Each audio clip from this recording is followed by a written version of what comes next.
এবং যাত্রাপার্टी কি নুয়া আসবা আবশ্যকতা আছে। যাত্রাপার্টি কি নুয়া আসলে আমার নিশ্চিত বিজনেস হব এবং যাত্রার যে বাবুনার বউ মরিছি এই নাটকটি আজ্ঞা গোটে ওড়িশাକୁ মেসেজ দেলা ভাবে গোটে নাটক। ରଙ୍ଗମହଲରେ ସ୍ୱାମୀ ମାନେ ହେଇଛି, ସ୍ତ୍ରୀ ମାନେ ହେଇଛି ଏବଂ ପ୍ରେମିକା ମାନେ ସାବଧାନ ନାଟକ ହବା ପାଇଁ ଅଛି ଏବଂ ସେଟା ମଧ୍ୟ ଭଲ ହବ। ନାଟୁଆ କରିବେ ନାଟ এই ବର୍ଷ ରଙ୍ଗମହଲରେ ଭରପୁର ନାଟୁଆ ଅଛନ୍ତି। ରଙ୍ଗମହଲ ପରିବାର ତାଙ୍କଠୁ ବହୁତ ଆଶା କରିଛି।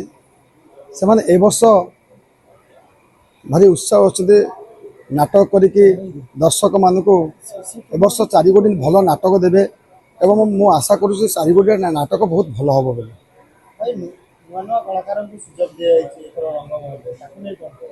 এই ନୂଆ କଳାକାରକୁ ସୁଯୋଗ ଦିଆହେଇଛି କେବଳ କାହିଁକି 8-10 ଜଣ ଖଣ୍ଡେ ନୂଆ କଳାକାର ନିଆଯାଇଛି ଏବଂ ଯାତ୍ରାପାର୍ଟି କି ନୂଆ ଆସିବା ଆବଶ୍ୟକତା ଅଛି। ଯାତ୍ରାପାର୍ଟି କି ନୂଆ ଆସିଲେ ଆମର ନିଶ୍ଚିତ ବିଜନେସ୍ ହବ ଏବଂ ଯାତ୍ରାର କିଛି ରେଟ୍ କମିବ ଏବଂ ଦର୍ଶକମାନଙ୍କ ଟିକେଟର ରେଟ୍ କମିବ।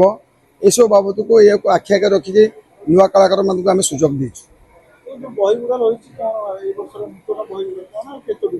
ଏ ବର୍ଷ ଆମେ 4 ଗୋଟି ନୂତନ ବହି ନେଇକି ଯିବୁ।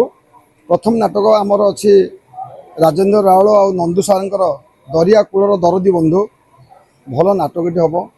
ତାପରେ ଆମର ଅଛି ଗୋଟେ ନାଟକ ହର ସାରଙ୍କର ନିର୍ଦ୍ଦେଶିତ ଏବଂ ସେ ନିଜେ ଲେଖକ, ସେ ଅଛି ବାବୁନାର ବୋଉ ମରିଛି। ଏ ନାଟକଟି ଆଜ୍ଞା ଗୋଟେ ଓଡ଼ିଶାକୁ ମେସେଜ ଦେଲା ଭଳିଆ ଗୋଟେ ନାଟକ। ତାପର ନାଟକ ଅଛି ଦୀପକ ସାରଙ୍କର ଗୋଟେ ନାଟକ ଅଛି, ଯେହେତୁ ମାନେ ରଙ୍ଗମହଲରେ ସ୍ୱାମୀ ମାନେ ହେଇଛି, ସ୍ତ୍ରୀ ମାନେ ହେଇଛି ଏବଂ ପ୍ରେମିକା ମାନେ ସାବଧାନ ନାଟକ ହବା ପାଇଁ ଅଛି ଏବଂ ସେଟା ମଧ୍ୟ ଭଲ ହବ। ତାପରେ ଆମ ୟୁନିକ୍ ପ୍ରଦୀପ ବେହେରା ସମସ୍ତେ ତୋ ପାଇଁ ପାଗଳ ନାଟକ ଟିକେ ମାନେ ଆମର ଫିଲ୍ଡରେ କରିବେ ଏବଂ ନାଟକ ନିଶ୍ଚିତ ଭଲ ହବ ଏବଂ ଦର୍ଶକ ତାକୁ ନିଶ୍ଚିତ ଉପଭୋଗ କରିବେ ଏବଂ ଆପଣମାନେ ସବୁବେଳେ ଯାଇକି ବାଇକ୍ ଧରିକି ନାଟକକୁ ନିଶ୍ଚିତ ସୁଟିଂ କରିବେ ଏବଂ ମୋର ଆଶା ଅଛି ଓଡ଼ିଶାରେ ଭଲ ହବ ନାଟକ।